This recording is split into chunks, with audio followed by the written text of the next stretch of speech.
permits and licensing for the Santa Barbara Police Department. Prior to this meeting, I noticed not only the constituency, our community, but also through press releases, and then I mailed out a notice to each of the 144 alcohol establishments, off-sale alcohol establishments, in order to make sure everyone was duly informed. Tonight's a workshop. We are going over municipal best practices to govern nuisance-related activity stemming from alcohol beverage establishments. And I'll go through that tonight. So what we'll do is we'll do the presentation. We will have a question and answer period, and I'll tell you what some of the next steps are as well. But once again, thank you for being here. I'm grateful for your time, and hopefully I'll make the best of that consideration. So tonight we're going to go over the prior action taken by council. We're going to look at Santa Barbara's current landscape. We'll look at the differences between state control and local control, specifically what the California Constitution says about alcohol. And then we'll look at a land use tool similar to a conditional use permit process called a deemed approved ordinance. And then we'll get into question and answers. If you have a question that's important to get to quickly in the moment, please go ahead and ask. Habitual question people during the presentation, your limit is like 2 questions. But I'm going to pass over the microphone. And Liz, if you could come up. So the power button is just that button right there. You hold it and then see it turns green. And Liz is going to hold on to the microphone. And the microphone mainly is because we're videotaping this.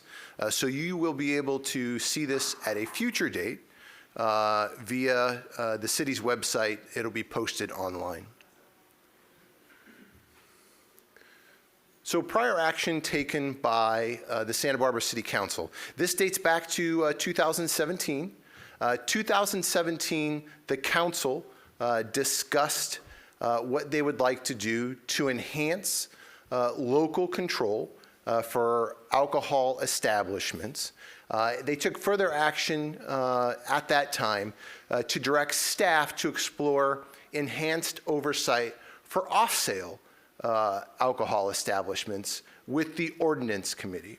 So prior to this particular action, we're having workshops. We'll most likely also have a workshop with the Ordinance Committee. We'll probably also have a workshop with the Planning Commission, and if another workshop thereafter merits, we'll do that. But our goal is to ensure transparency so that everyone knows what the options are for the municipality. So here's the current landscape, and these are 2018 numbers. The numbers are always changing according to the business environment of businesses opening and closing. A lot of that tumultuous activity is usually within restaurant, nightclubs, and bars, which is 389 in our local jurisdiction. Santa Barbara has 146 off-sale. What's most important as well with these off-sale, these are your grocery stores, markets, liquor stores, gas stations. A vast majority of these have been open since prior to 1994, when legislation was created to help municipalities govern their land use right to ensure that businesses didn't disproportionately contribute to nuisance-related activity in and around the establishment. So a vast majority of these operators have been in continuous operation prior to any state language or municipal language to govern their status. Alcohol outlet owners would know that as there's no condition on their license. And then another brand new entity in the last 10 years is an exploitation of a manufacturing license or what's called a non-retail license. Those are your liquor store, those are your microbreweries, your distilleries, and then your wine places like in the Funk Zone. Those are basically satellites in which the microbrewery or the vineyard opens up a brick and mortar establishment, and they're operating under a manufacturing license. So those numbers don't get counted when they really are very close to being a restaurant or potentially a nightclub or a bar. But the taxes, the prices, the license fees are demonstrably lower for these 82 non-retail environments. So 617 total. And I would say that Santa Barbara City and Santa Barbara County are some of the most saturated areas in Southern California with regard to license types, alcohol license types. So this gives you a snapshot of calls for service.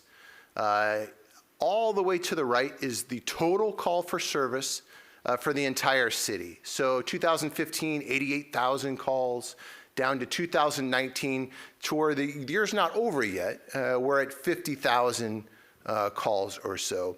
So let's go ahead and dissect that a little bit more. If you look at the on-sale category, the off-sale category, and the non-retail category, consistently, the on sale, the restaurants, nightclubs are responsible for upwards of 7.5% if you'd average that, calls for service. If you look at your off sale, which is your package stores or your grocery store, or your liquor store, they're consistently around 5% with regard to total call volume. And then you look at the non-retail, they're less than 1%. So this is important to be able to extrapolate the data. If you look at that there are 146 off-sale establishments, they're really dwarfed by almost threefold for on-sale.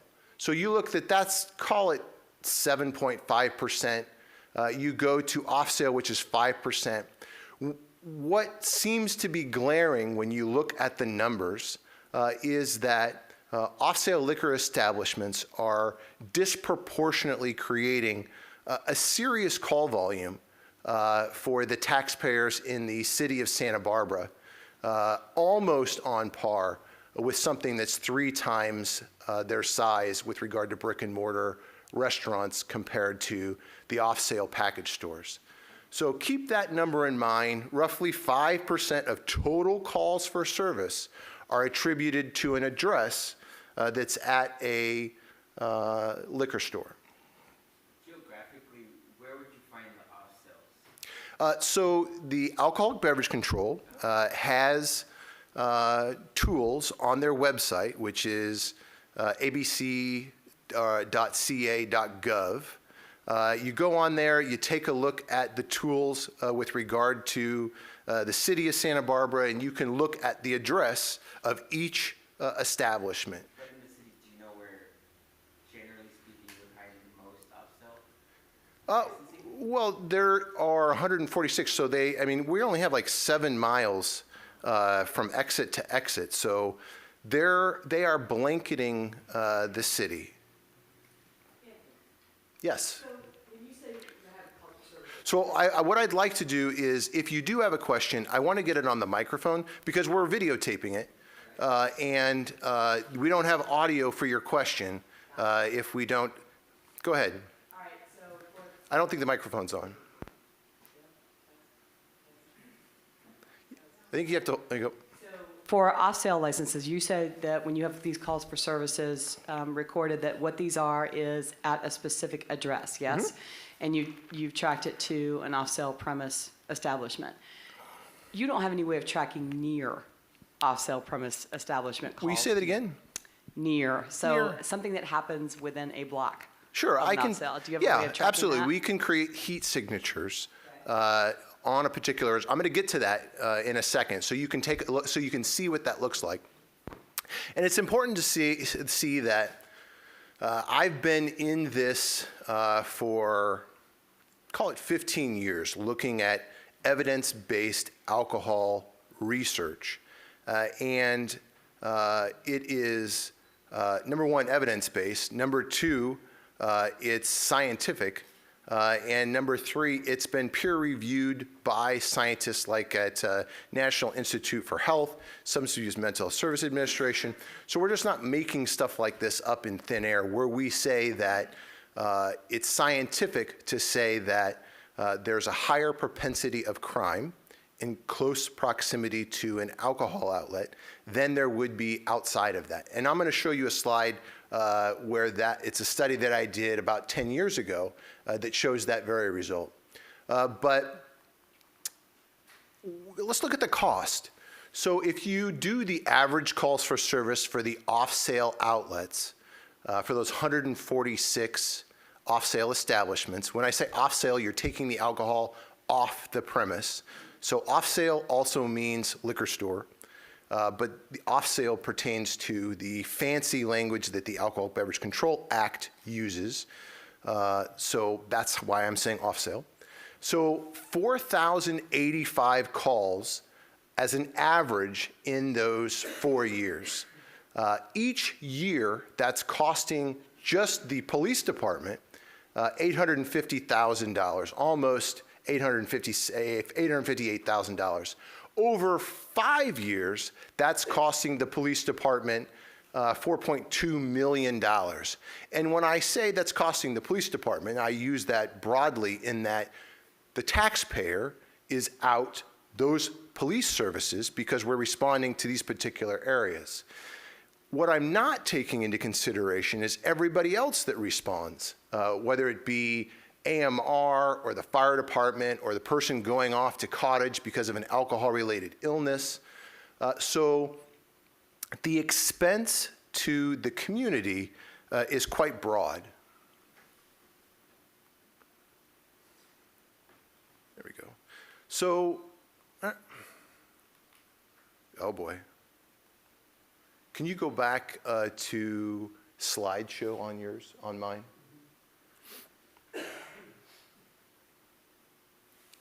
And then go to, there you go, begin slideshow, which is all the way to the left, right there, up and to the left.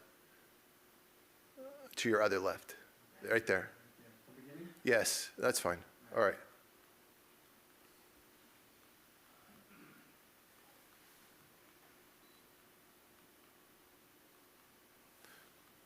So here's the heat signature I was talking about. This is a study that I took part in as a contractor for Substance Abuse Mental Health Service Administration back in July of 2011, where we plotted the off-sale alcohol outlet address, and we overlaid that with call volume. And not all the time, but a statistically significant portion of the time, the calls for service were greater in or around the alcohol outlet.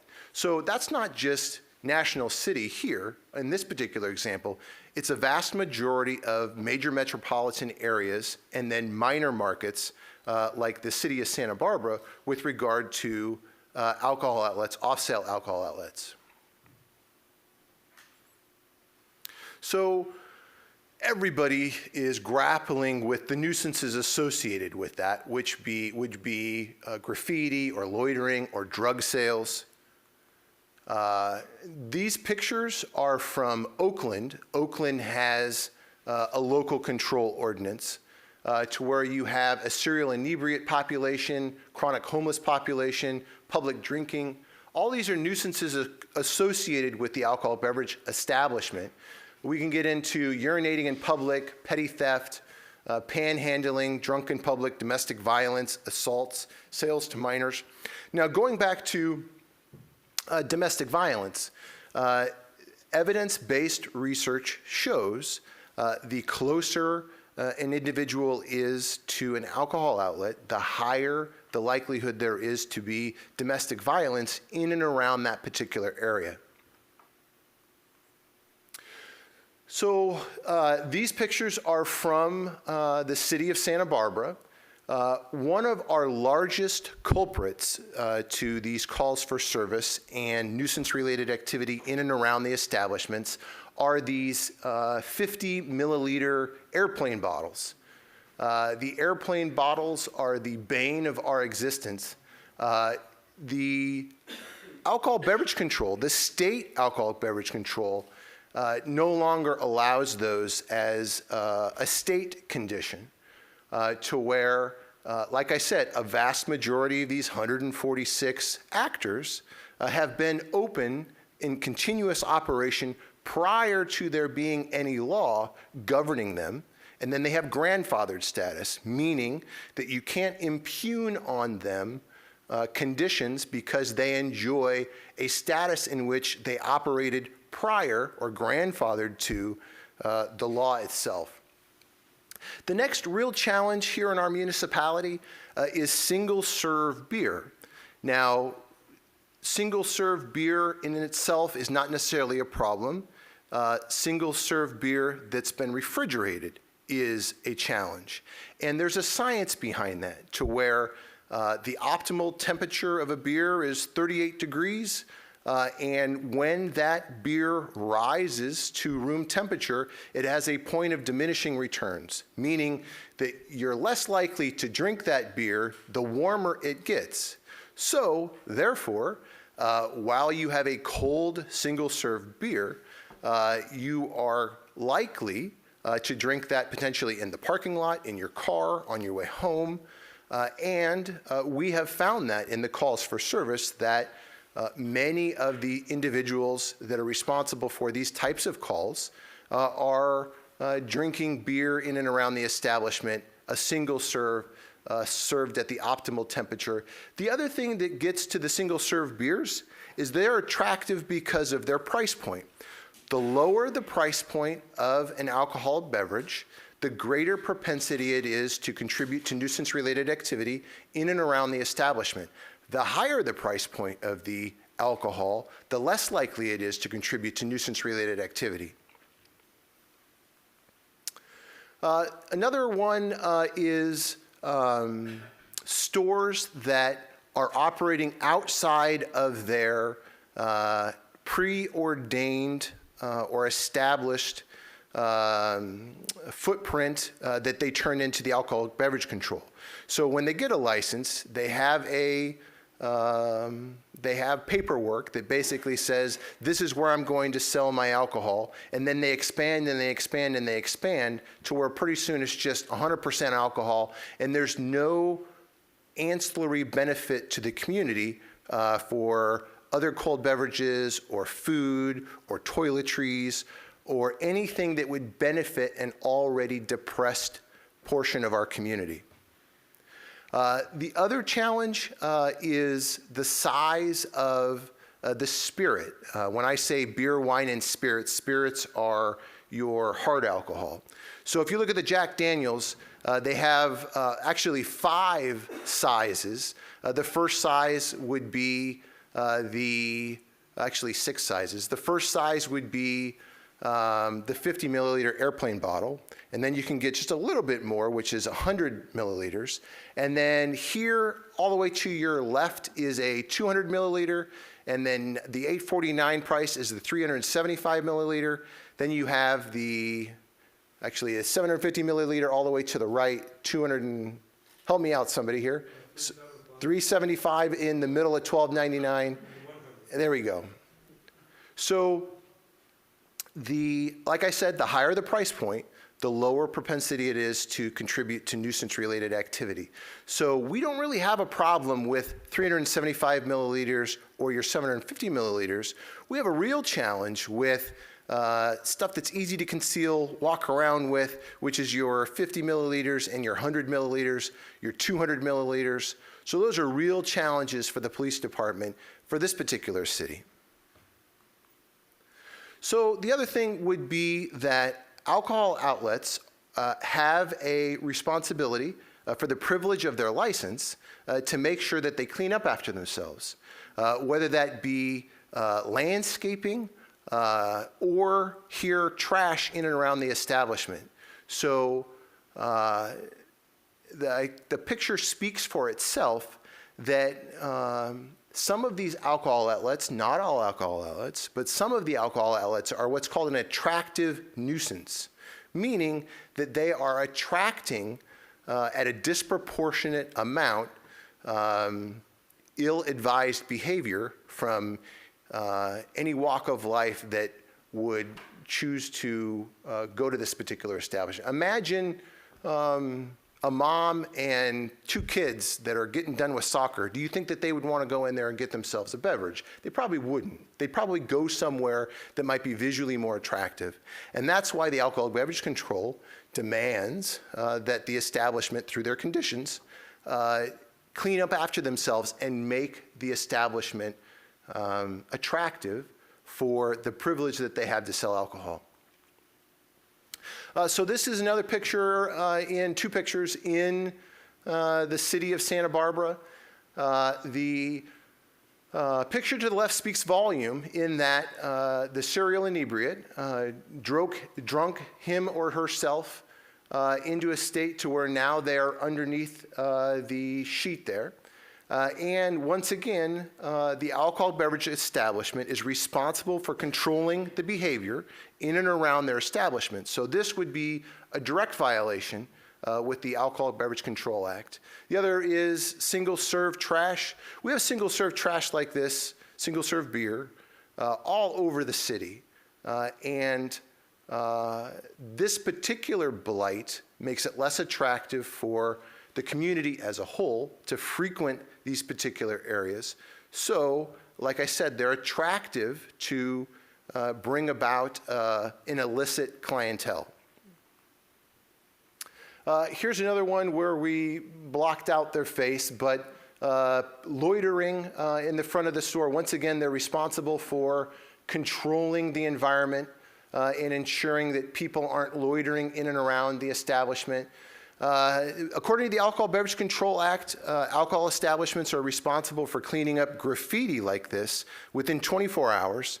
A lot of the time, especially in this establishment, it can go well beyond the 24 hours, which once again creates or marks a destination for illicit activity, this being gang markings for their particular territory.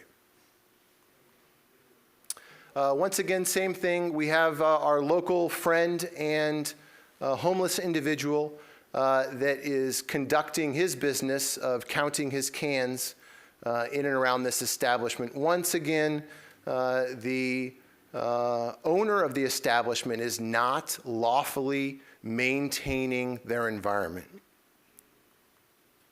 This is outside the city of Santa Barbara just to show you what some of the challenges are. The Alcohol Beverage Control Act requires at a minimum that an alcohol beverage establishment have at least 33% of their space available, or that advertising not be more than 33% of their space. And obviously that's 100% of their space, to where if there would be a call for service, it puts an officer in danger that they can't see inside or visually inspect the premise prior to having to make entry into seeing exactly what's going on, inclusive of the graffiti and other stuff. Once again, not in the city of Santa Barbara. I think this is Oakland again. Graffiti, bad landscaping. Landscaping needs to be a part of the conditional use permit process in order to ensure that all portions of Santa Barbara look like the constituency wants it to look like, which is usually better than something like this. The other thing would be the errant phone for illicit activity as well.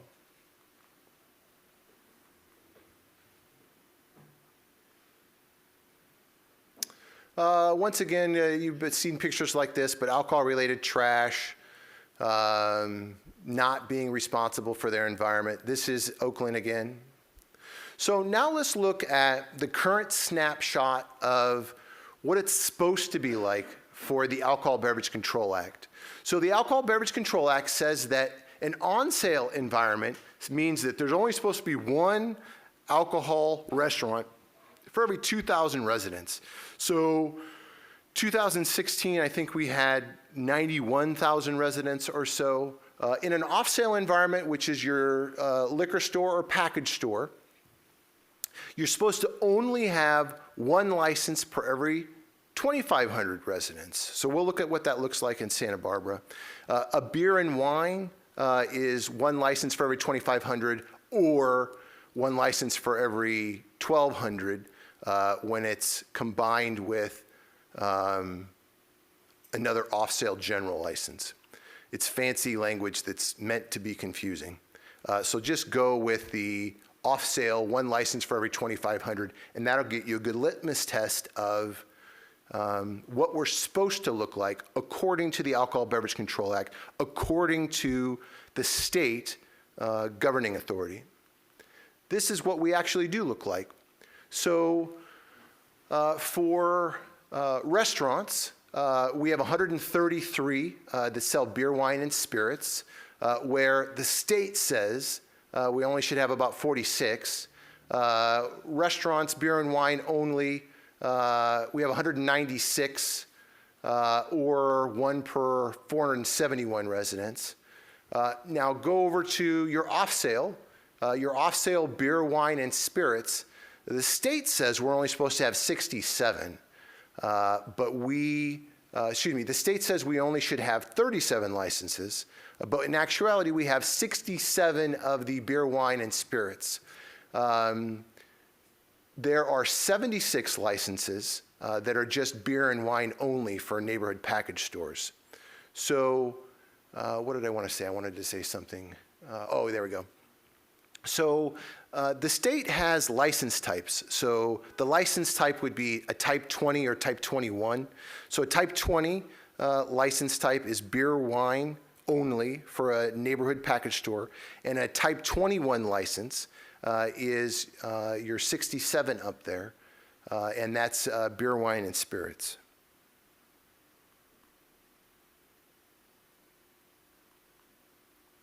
So California evidence-based research shows the number of alcohol outlets, the density, how close they are to one another, the location, and their alcohol practices disproportionately affect neighborhood violence, drinking, driving incidents, underage drinking that we didn't talk to, the 12 to 25-year-olds, and nuisance-related activity. So that is evidence-based, meaning that there are years and years and years of data that show that to be true, along with a disproportionate amount of city services. But what that means to the taxpayer is that they are shouldering the burden of that demand for dollars disproportionately to the benefit that they're receiving.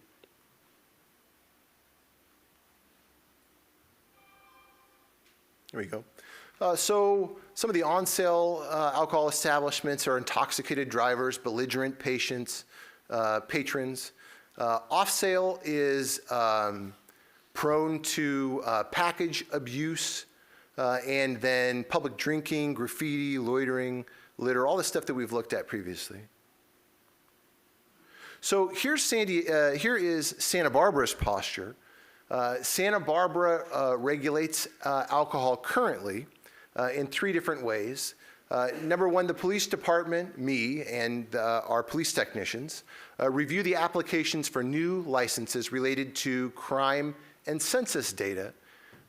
We also enforce provisions of the Business and Professions Code and refer the infractions to the ABC. We also have the capability, when it's egregious, to write an administrative or criminal fine under the Alcohol Beverage Control Act. Community development reviews applications for new or transferred licenses to ensure that they meet the merits of the Land Use Development Code.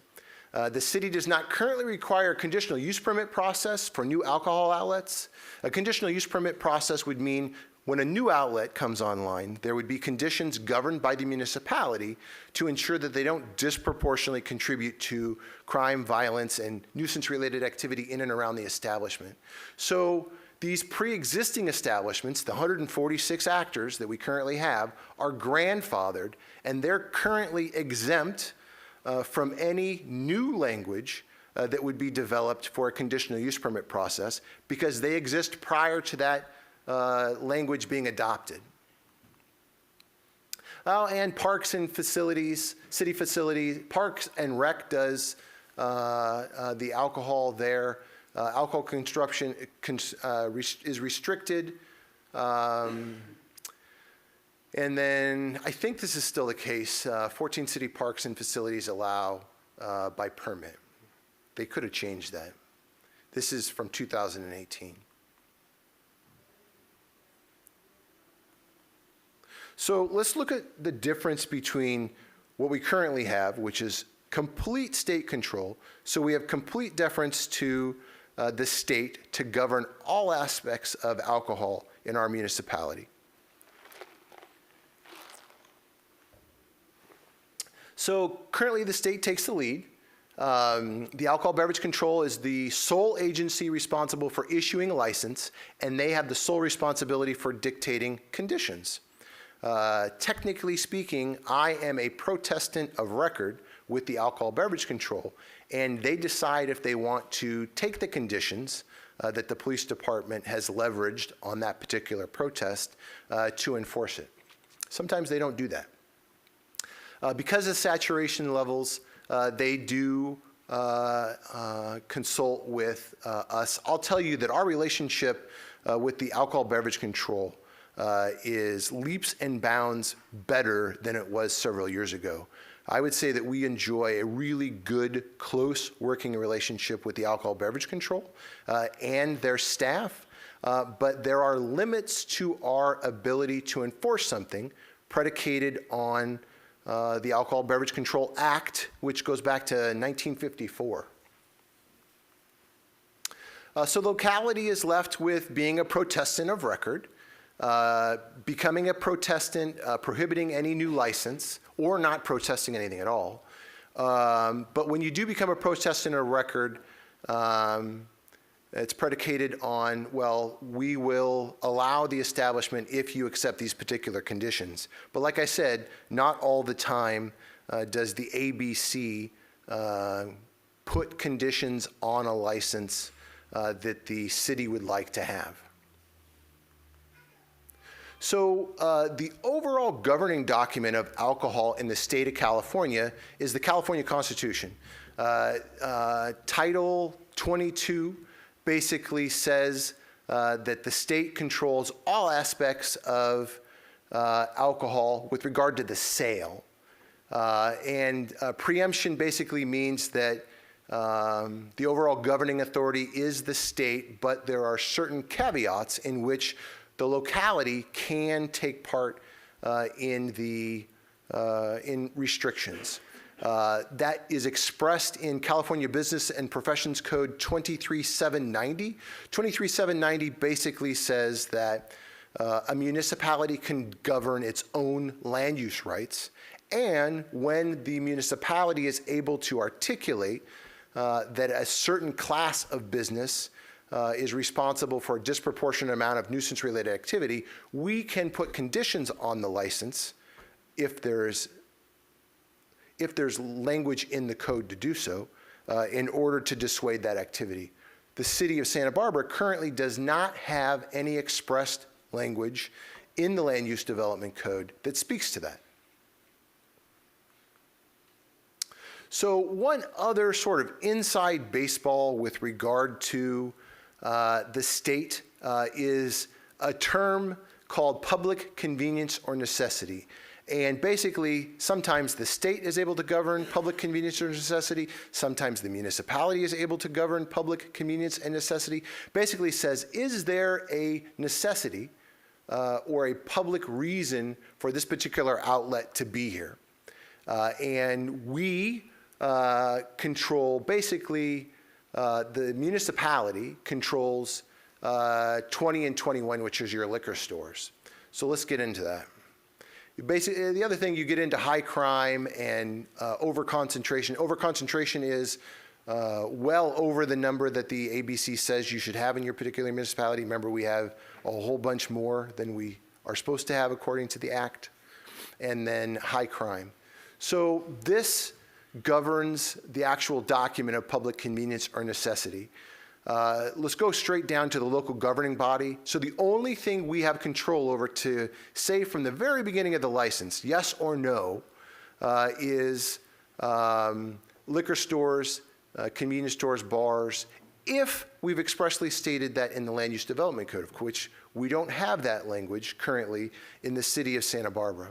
And then the ABC governs the public convenience or necessity of restaurants and all the other stuff. So here's kind of what it looks like, sort of this marriage between the municipality and the state. So the state has the sole authority to govern the sales of the alcohol outlets. The municipality has the authority to create a zoning ordinance to help enforce alcohol laws. And then there's sort of a spectrum of local tools that a municipality can take from a ministerial or permitted use to a conditional use permit process where you have some sort of education, all the way up to a deemed approved ordinance, which couples together a conditional use permit process and bringing existing non-conforming actors, the existing alcohol outlets, into lawful conformance. Uh-oh. So let's go to understand a deemed approved ordinance. Deemed approved ordinance means that you're deeming approved the entire class of business, all the off-sale alcohol outlets, until they violate a performance standard, and we'll get into that. So more than 25 cities and counties have adopted a deemed approved ordinance associated with alcohol beverage sales that constitute a nuisance to eliminate that threat to public health and safety. And it's administrative process. The administrative process makes it a whole lot easier for the municipality to work with the alcohol outlets rather than have the state intercede once again through a judicial authority of Superior Court. So here's the challenge. Currently, pre-existing alcohol establishments are grandfathered. We've gone over that. Such alcohol outlets were established prior to the zoning code or any amendments, so they don't necessarily have any conditions on their license. And then they don't have to abide by any new standards. So think about off-sale alcohol outlets in two categories. One would be a new one that wants to come online, and the other would be existing one. And how do you make sure that each of those categories operate according to a level playing field?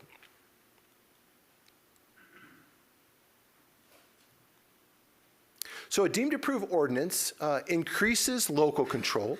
It helps reduce crime, improves quality of life, promotes successful business, and basically it wants to regulate the pre-existing non-conforming grandfathered establishments. And that is a constitutionally tested way to ensure that the new outlets operate the same way as the existing outlets. But there's a caveat in there. So the existing outlets enjoy the lack of conditions until they would violate their performance standards. And these would be their performance standards. Basically, that they're not disproportionately affecting public safety, public health, that they're not excessively contributing to disturbances of the peace, drug activity, street drinking, drunkenness, loitering, and the list goes on. So as long as you don't violate those particular standards, you enjoy your grandfathered status of having no conditions whatsoever. But if you violate that, then the city has the capability of working with you to renegotiate conditions on your license. So The nuisance list would be embedded with the public nuisance standards within the ordinance itself. Pre-existing retailers need to abide by these standards in order to maintain their grandfathered status. A violation of the performance standard would allow the city to conduct a proceeding to revoke or modify. And I hate the word revoke because very rarely do you revoke the license. We understand the business environment. We want you to be in compliance. We're not here to purposefully put you out of business. So at this time, Liz, if you could pass these out.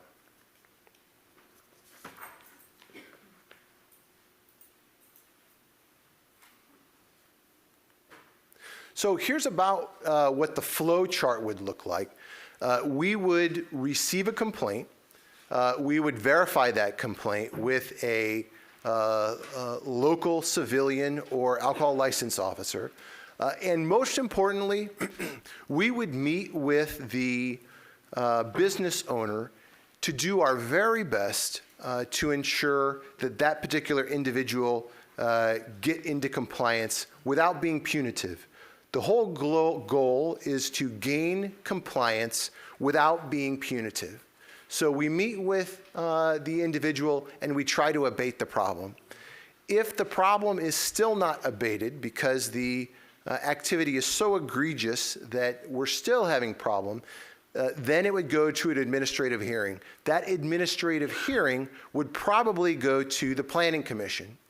Or excuse me, go to an administrative hearing officer, and then from the administrative hearing officer, if the outlet was not satisfied with their due process, it would be appealed a final stop to the Planning Commission.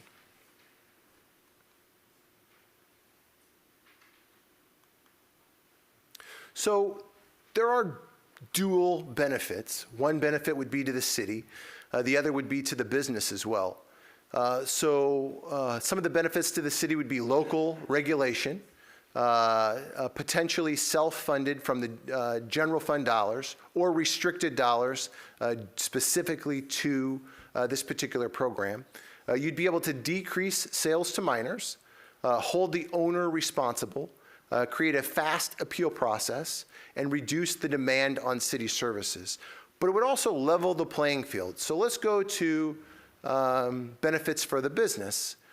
They'd have a partnership with law enforcement in which the officer builds a relationship with that business to avoid being punitive. And I can't tell you how often the 25 jurisdictions that are aforementioned work diligently to ensure that they gain compliance independent of a punitive action or independent of a fine.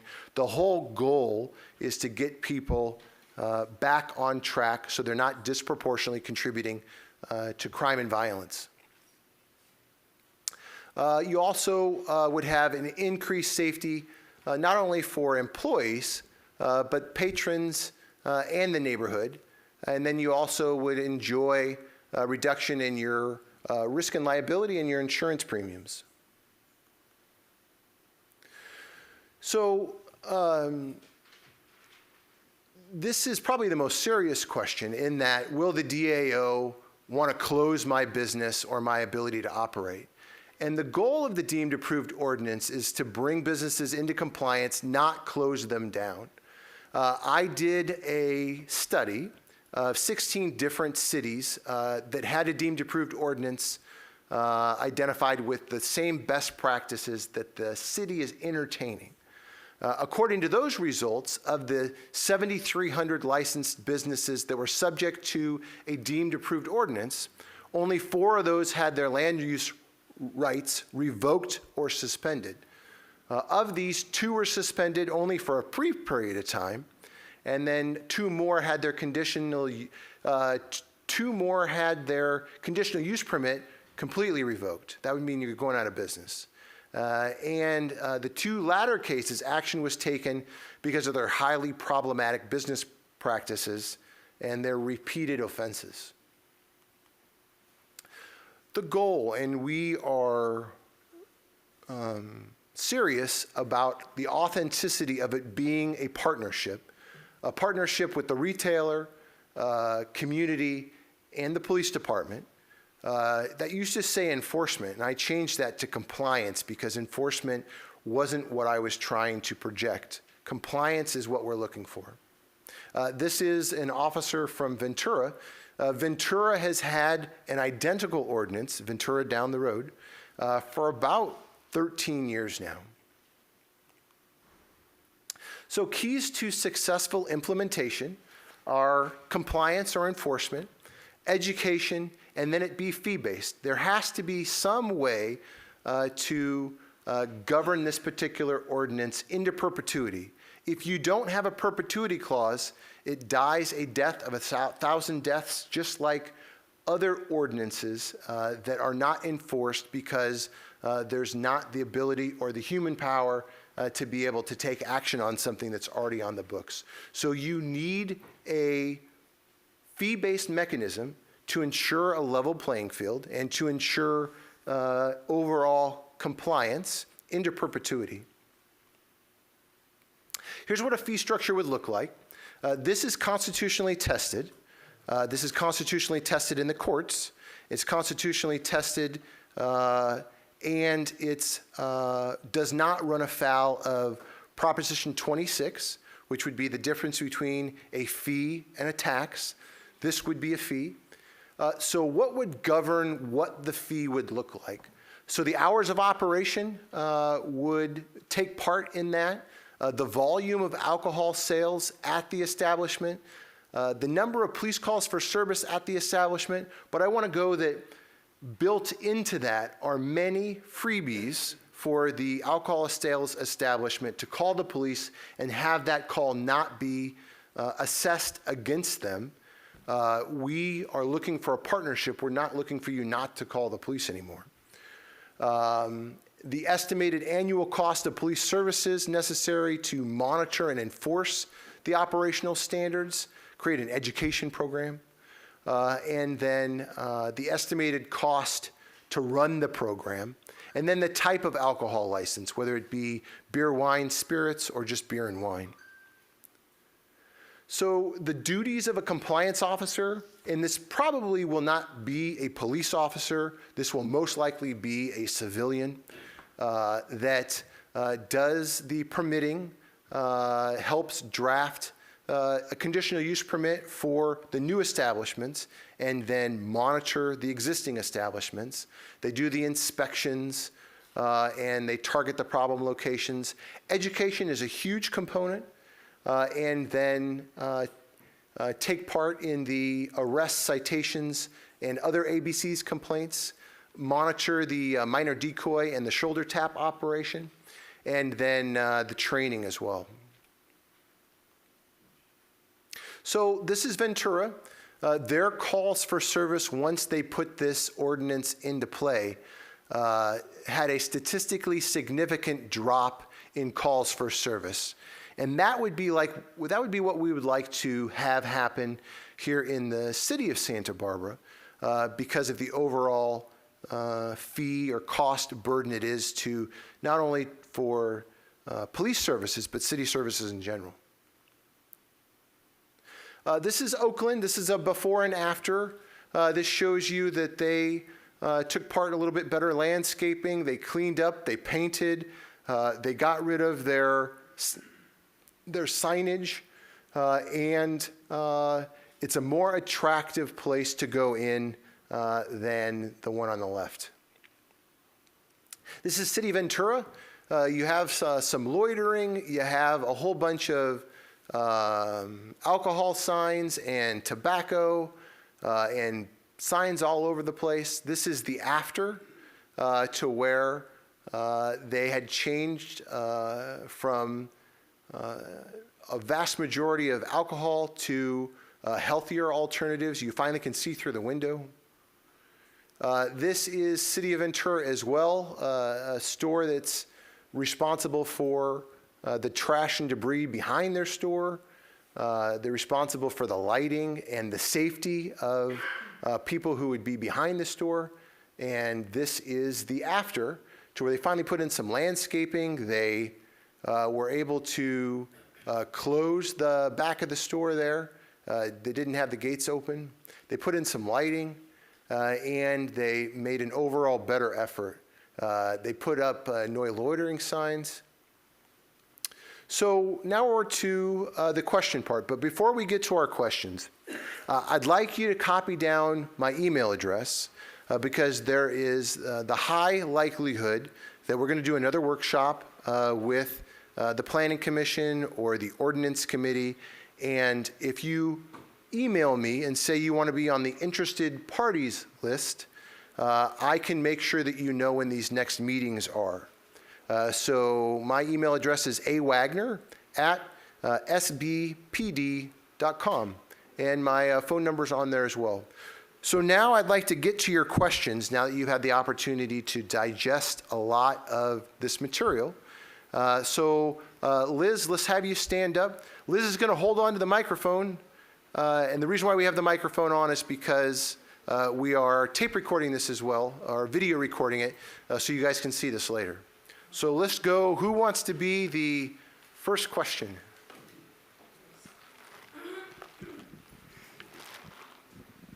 I was just wondering, I've lived in Santa Barbara my whole life, and Max Grog has been a problem ever since I can remember. It's dirty, there's people hanging out there, not only from Max Grog, but down toward the Falding Hotel.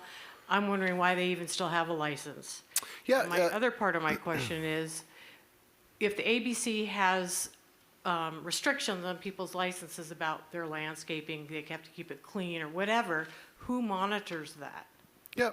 Let me start with the first one, or the latter. The ABC is just as short-staffed as every other governing body at the state and at the local level. So we have probably 2 alcohol beverage control officers for roughly 7,500 licenses in the Tri-County. So our local ABC office is responsible for Ventura County, Santa Barbara County, and San Luis Obispo County.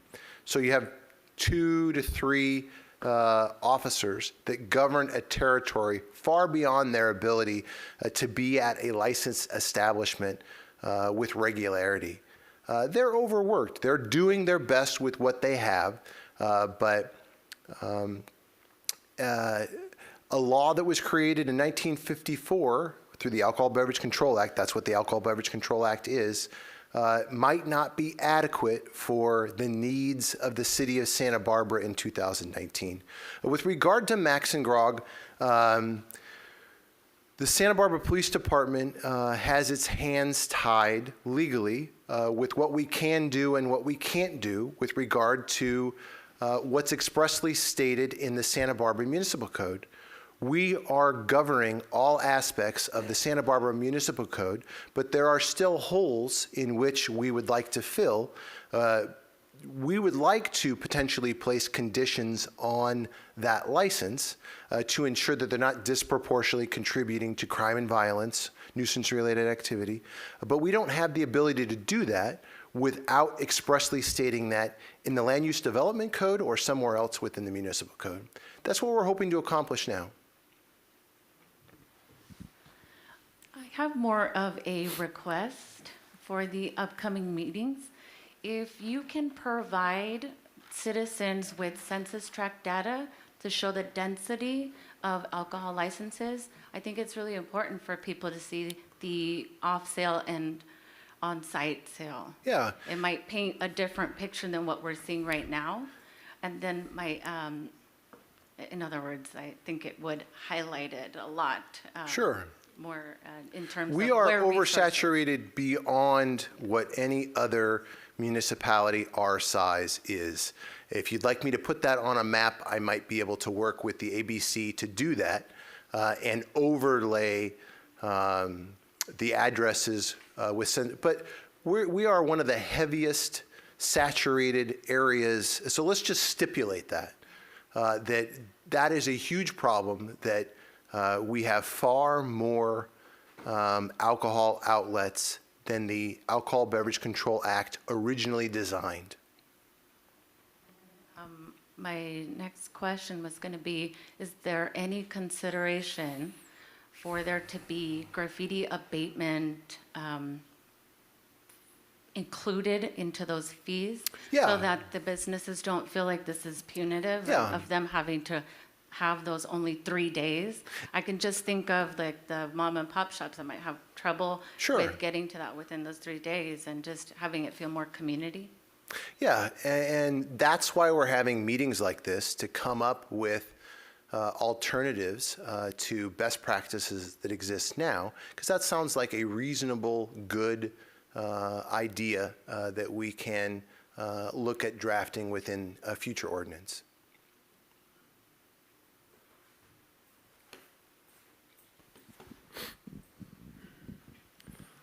Hi, so my question really has to go and be centered around the ability of the City of Santa Barbara's Police Department, its Planning Department, and its ABC, and the ABC to actually work together. You know that I've reported a number of problem sites, and those problem sites, as we just discussed tonight, we had an applicant lie to the Police Department, lie to the Planning Department, and then submit an application to the ABC where they also lied. They were given a permit, and there doesn't seem to be, as far as I can understand at the moment, a way to revoke that permit. So there's no due diligence right now between the police department, the planning department, and the ABC. How is this actually going to work? Because we don't seem to want to even enforce the ordinances that we have to protect our residents, to ensure that we don't have overdevelopment, so that we can ensure that we don't have nuisance situations, which, as you know, there are a substantial number around town. So I don't know how you're going to make anything better if we can't even get enforcement to work properly. So if you can speak to that, that would be great, because I don't know that saying that we're going to be a community compliance versus enforcement is really going to work. One of the major tenets of making sure a program like this works is to build in a perpetuity clause that gets paid for through a fee-based mechanism.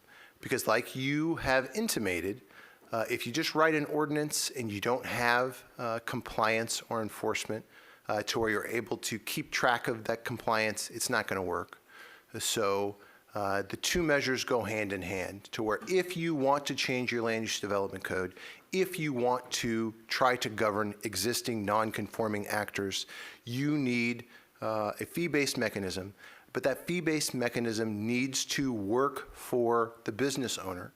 It needs to be able to help abate graffiti. It needs to be responsible for taking part in education. This truly needs to be a partnership to where the business does not feel it to be onerous and not helpful to them, to where the community member feels like it does not suit them either. So those things go hand in hand, and we are human. We're doing our best to develop these processes, and it takes time, and we are making a full faith effort to do the right thing by our community. So a year ago, an alcohol ordinance was proposed to end the sale of alcohol at midnight for off sale. So we wanted to know if there's any updates on that. Thank you for your question. There was one business. It wasn't an ordinance. It was an appeal to the city council with regard to a restaurant that was in an oversaturated area to ensure that their license stuck to a midnight closing. The police department and the city council worked with that business to where ended up having a 1 o'clock closing. So I think they were asking for 2 o'clock. We were asking for midnight, and we came up with a happy medium at midnight, at 1 o'clock. That business has just now opened. Thankfully, that business has not overly contributed to police calls for service. So they've been a great partner and actor thus far. Yes, ma'am. Hi, good evening, Mr. Wagner. I have a business on the 400 block of Milpas Street. So I would like to know what can be done temporarily before we get an ordinance, because as you know, the ordinances created take forever and a day to get created. This, I'm right next to Pat's Liquor. This is 1 week of bottles. 1 week. This is what we face in the East Side District. Here are pictures of the regulars and the garbage that we face day in and day out. Quite frankly, we're tired of hearing the same rhetoric from the city. We need a win here, a big one. So I'd like to know what can be temporarily done, because this problem is not going to go away. So Thank you. I did a bit of research on the 400 block of State Street, and I think we were north of, it was 1,500 calls in 3 years. So 400 block of State Street is the epicenter of, Milpas? Oh, forgive me. That said, we're doing our best to abate the challenges that you bring up. You have valid concerns. I completely get where you're coming from. And we are taking steps to govern that. That would look like a deemed approved ordinance with a fee-based structure.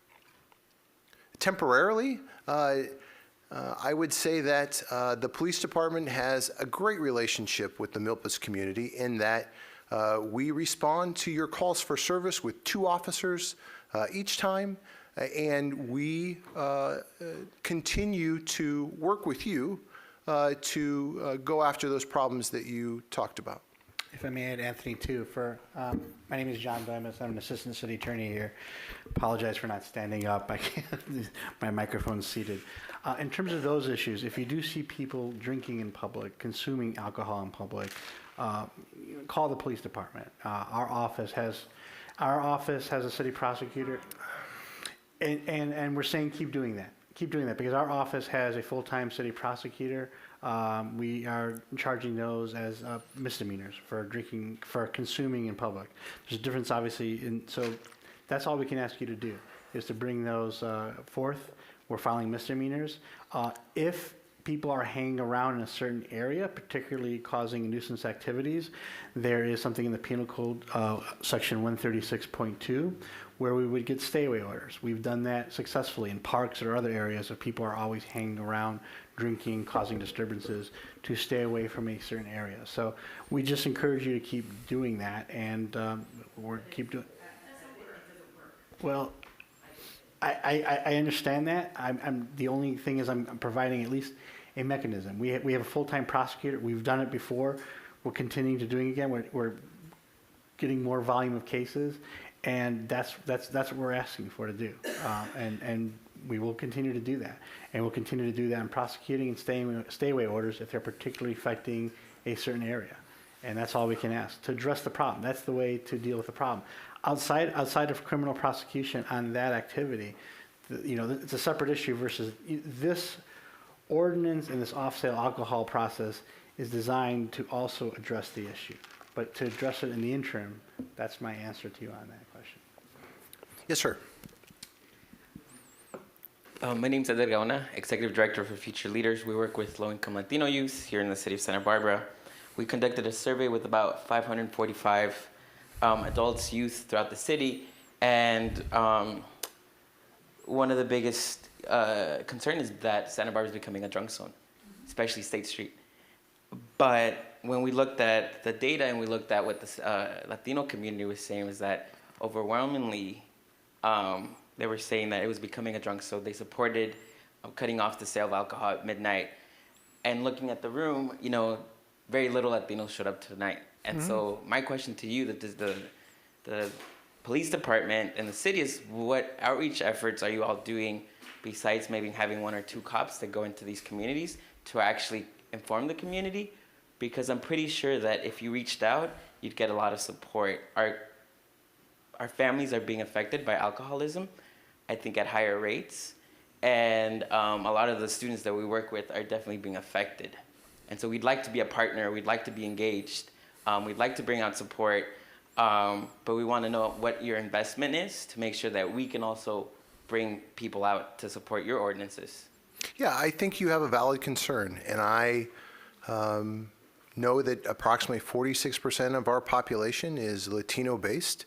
I think heavily about the East Side community in which I live and the West Side community that's predominantly Latino, and the oath that I took to protect the rights of those kids who grow up next to these establishments, and how that normalizes this type of behavior, and how that is a predictor of behavior for them in the future.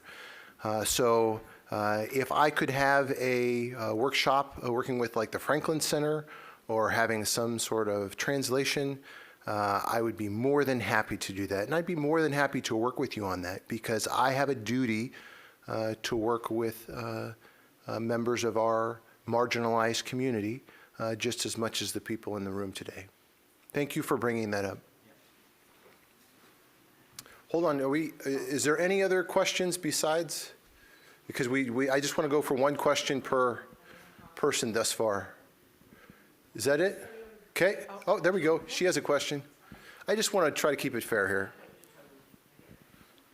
Hi, and I might have missed this while I stepped out, but I'm curious to know what the next steps are from here. Yep. And I am hearing support in the room for these deemed approved ordinance to move forward. So how might we go about showing that? Yeah, it's been a long and arduous road. The council originally brought this up in 2017.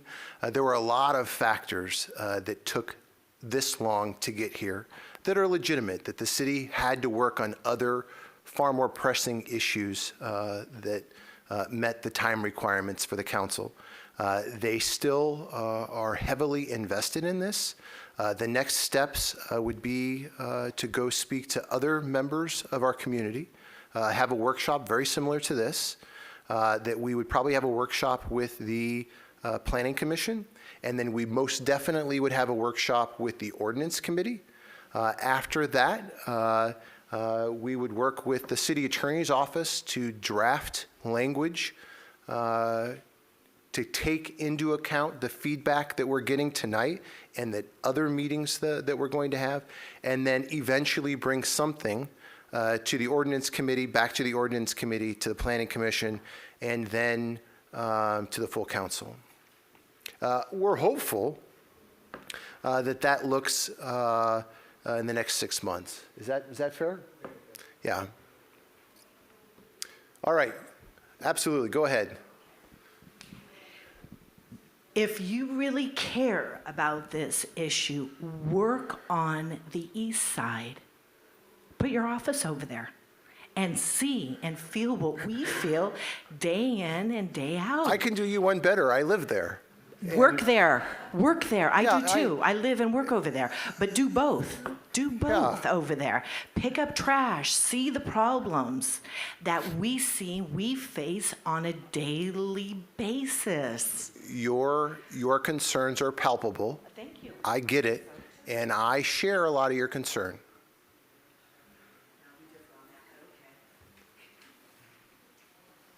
Yes, ma'am.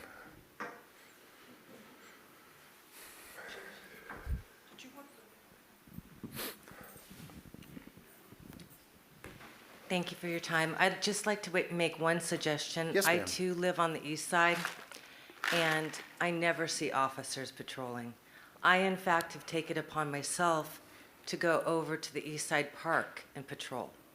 Last week while I was walking up, and I have the video, I walked up and filmed all these men loitering at this park right across from Franklin School and Sunrise Montessori.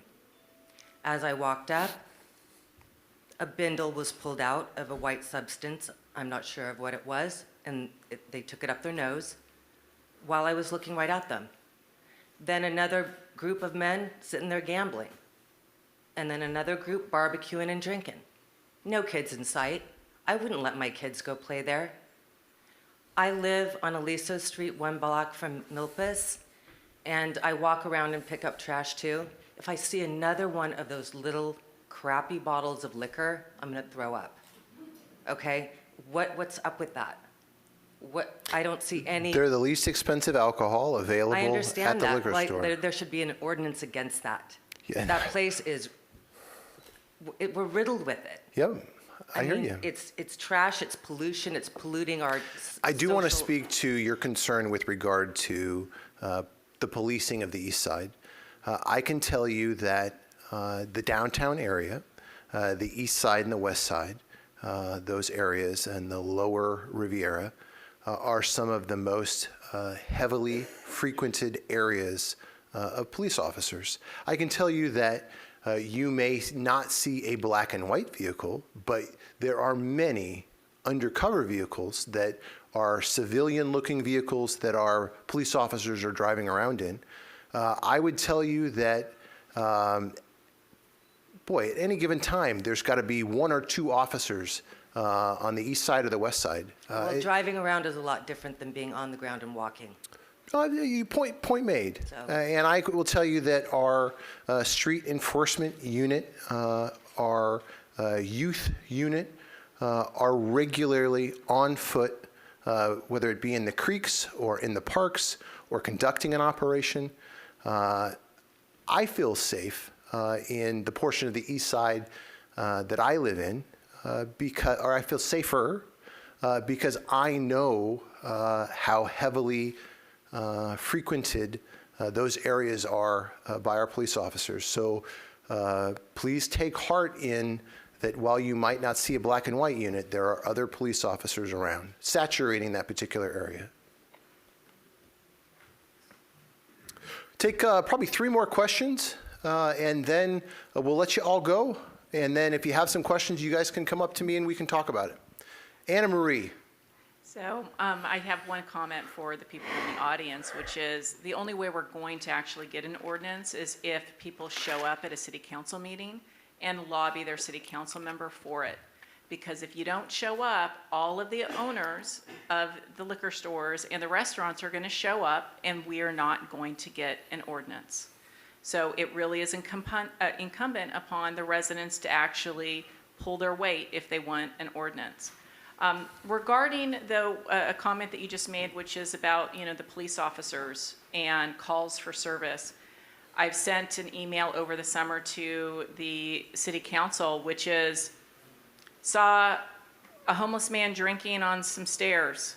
Hour and a half later, I came back, there was a homeless man and 2 friends drinking on the stairs. I made 2 calls for police. One when I originally saw, then one when I came back. When I came back, before I could snap a photo of those 3 people drinking on the steps, they had run into Trader Joe's to steal food from Trader Joe's and then leave.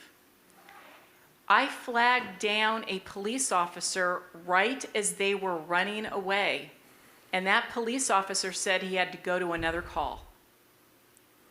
So I have a problem with the amount of police officers that are not on Milpas because they are not patrolling.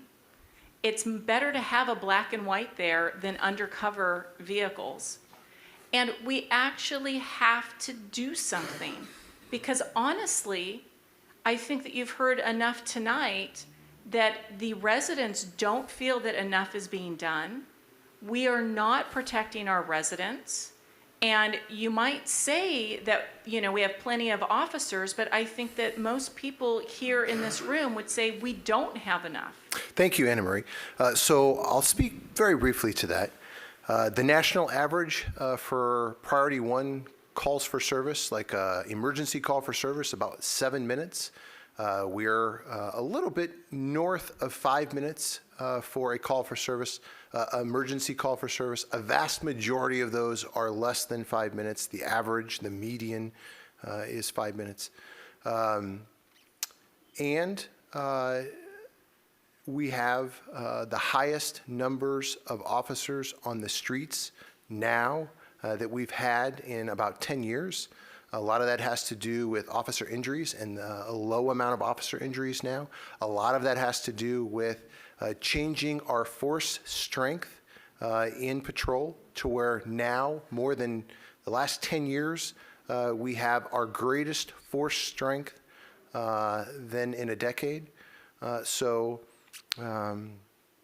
would ask you to stay tuned to what you see, and statistically, they are there in the community. One last question. Yes, ma'am.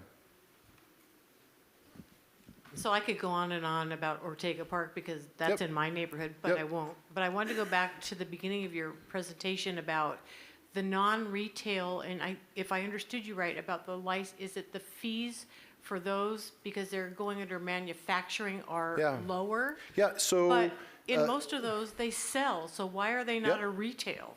Yes, that's the exploitation of the license itself. So if you look at a restaurant that sells beer, wine, and spirits, that's like a $13,000 license just with the ABC. If you look at a Type 2 or a Type 23 license, which are the types for the microbreweries or wine distributor, they're like $600. So not only are they less expensive, but they enjoy identical privileges to a restaurant or a nightclub or a bar. Once again, it's an exploitation of an old law that was drafted in 1954 that's been the same way ever since, that does not necessarily meet a standard of 2019. That's a state issue. That's not an issue that is being able to be worked on at the local level. And granted, they're less than 1% of calls for service here in the city. They're less than 0.5% of calls for service in the city. Maybe not so many calls, but they do have sell alcohol. Sure, yeah. Yes. So Yes. they shouldn't have to pay the same fees as a regular ABC license. That probably would be a good idea. Last question. Who wants to be the last question? That's it. Thank you very much for coming. If you have an individual question, come up to me. I'd love to answer them for you, and thank you very much. Hopefully I've used your time wisely. And email me if you want to be on the interested parties list. Thank you again.